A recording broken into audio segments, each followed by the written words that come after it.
So in today's video, I want to briefly just tell you how I am able to go on and off 7-OH or control my 7-OH, my 7-hydroxymetragenine usage. So the Kratom industry is blossoming.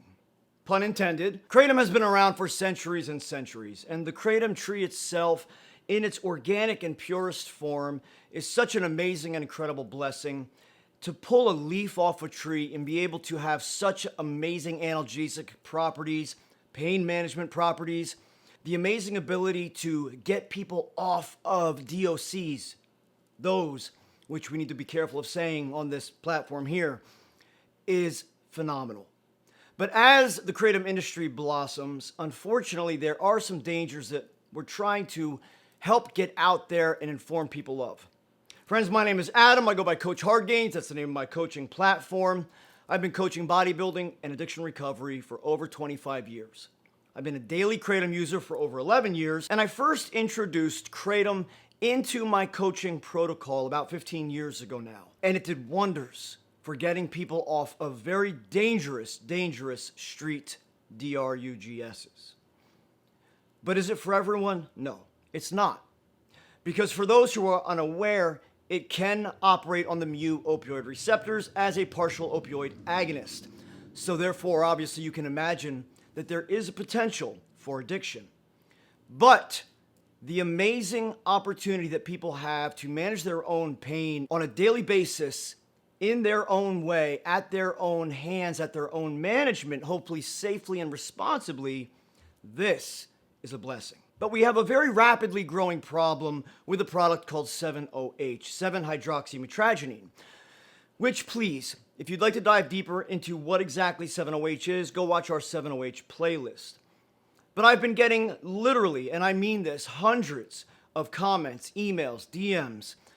I mean, the list is just accumulating of people who are getting stuck on 7-OH to dangerous potentials. And we have to make sure that people understand something.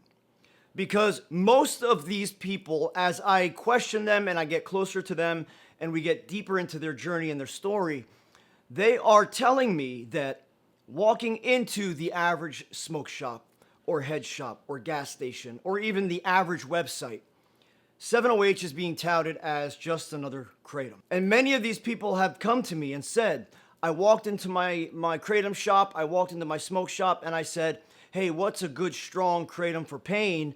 And they gave me 7-OH. And now I'm hooked. And now I can't get off. Well, let's be real. If you're already somebody who's there for major pain management, looking for something strong to manage chronic pains, as I have with a spinal fusion and a brain injury and a car accident and then another car accident and nerve damage and organ failure, we are searching for something that will relieve true pain, real pain. And yes, 7-OH relieves pain, but at a cost.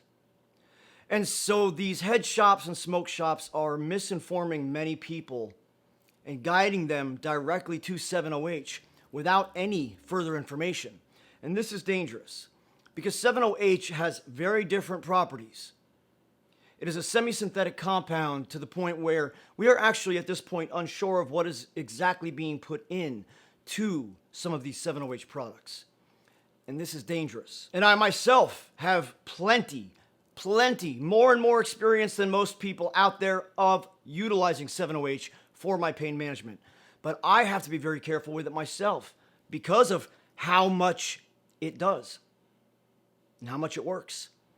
And when you are in such chronic pain every day and you're just dying to live a normal day and feel like a normal person without that pain and function like a normal person, at that point, many of us are willing to do anything that it takes to feel normal again. And so many people are.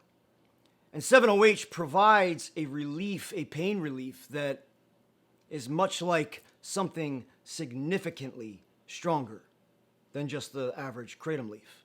And that is what people need to understand. Because when the pain relief properties come at such a higher value, the risks are also higher. The withdrawals are also higher. And then the potential for addiction is also higher. So yes, does it come down to the user's responsibility or lack thereof? Absolutely, 100%. But at the same time, Everyone deserves to know what they are consuming. So in today's video, I want to briefly just tell you how I am able to go on and off 7-OH or control my 7-OH, my 7-hydroxymetragenine usage.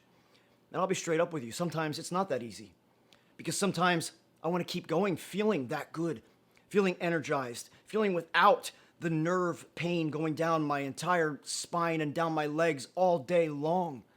I want to keep feeling that good, but I know I can't. Otherwise, I will then be in 7-OH, and I've already been there, and I don't want to be there again. So briefly, let me tell you, what I utilize 7-OH for is my worst days. When the weather gets really bad, when the barometric pressure changes, when the rain comes in, when a storm comes in, when I've tweaked my back, when my spinal fusion flares up, when my TBI, my brain injury, flares up, and I'm having an episode. I utilize 7-OH in a very careful and strict and very, very, very respectful way so that I do not overuse it. And the temptation is still there. It doesn't go away. The temptation to keep using it doesn't just disappear. But I have to be the one to be responsible. Now, what I do is I utilize it on my worst days. Now, there are products that we need to stay away from within the 7-OH family. We're going to talk about that in another video, but drop a line in the comment section if you want me to discuss that. Because at this point, I have utilized many of these 7-OH products. And I can tell you, some are worse than others. And some are certainly more dangerous than others. So what I do is I utilize 7-OH in a very respectful way for the moments that I need it the most. And then I very carefully titrate down. I taper down. And just like with anything, I titrate down slowly because titrating off quickly does bring on withdrawal symptoms. And if you're okay with some of those, it's not a big deal because many of us are either accustomed to it, used to it, or we just know how to live through them. But if you don't, then titrate down slowly. Titrate down slowly and get off. Please do not utilize 7-OH on a daily basis or a long-term basis. And I want to be very clear, 7-OH certainly eventually, I hope, does have a place within pain management, but it has to be completely informative. That is where transparency is required, where we're not getting it. And 7-OH can do so many things that I don't even believe that medicinally people have even tapped into what 7-OH can really do because of the lack of transparency and what that would open up within the realm of organic and synthetic.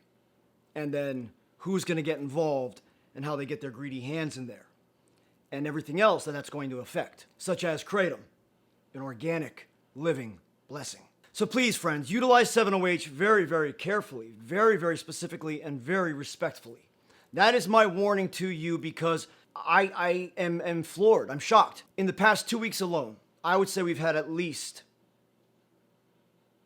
8 to 12 reports of people going to detox facilities for 7-OH specifically. If you don't believe me, read through the comments on our 7-OH videos. That is all I can suggest to you. So friends, I do want to tell you that what I utilize as I come off 7-OH is Red Bali by today's sponsor, Kingdom Kratom. And you guys know by now, after 11 years of daily Kratom usage, I've partnered with Kingdom Kratom for many reasons, one of which is because I respect them. They are a reputable company, a reputable brand run by reputable people that I respect and that I have come to know well. And I use Red Bali specifically because it is a little stronger.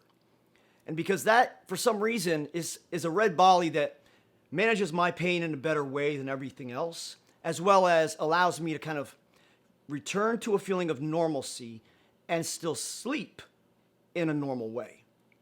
So what I do is I slowly titrate down off of 7-OH and I slowly titrate on of Red Bali by Kingdom Kratom. And I want to remind you guys, if you are in need of your Kratom, please visit kingdomkratom.com, use COACH as your discount code, and you'll receive 30% off your initial order. That's huge. That's awesome. So we want to thank Kingdom Kratom for their graciousness. And now, especially at this time where people are being misguided and directly, literally pushed towards 7-OH as a first-time Kratom user. But if you're also someone who is living in chronic pain, their Red Bali is by far what I believe is to be one of the best out there. So today's video is specifically directed as a forewarning. I am trying to please make sure that everyone is being informed. 7-OH is a whole other evil than just regular kratom leaf. And please, if you do want to dive deeper, which I advise you to, gather all the information you can. Everyone needs to be properly informed. Go watch our 7-OH playlist. Go watch our kratom playlist. Listen, the more informed that everyone is, all of us in the community, the more strength and power our advocacy has as a whole, as a group. And the problem is there are brands, companies, there are people who are being non-transparent. And what that's doing is that's weakening our advocacy for kratom. And we can't have that happen. So friends, thanks for watching another video today. And thank you to all of you for your ongoing and continual support. I want to ask you a question. If you stayed this long in the video, you're the one I want to hear from. Do you want to see more workout videos? You want to see more daily vlogs? Or do you want to see more podcast episodes with more guests? Let us know down in the comment section because we do want to hear from you. Because right now we are in an awesome place. We've got a great opportunity to give you more material. And that's what we want to do. All right, friends, I'll catch you in the next episode.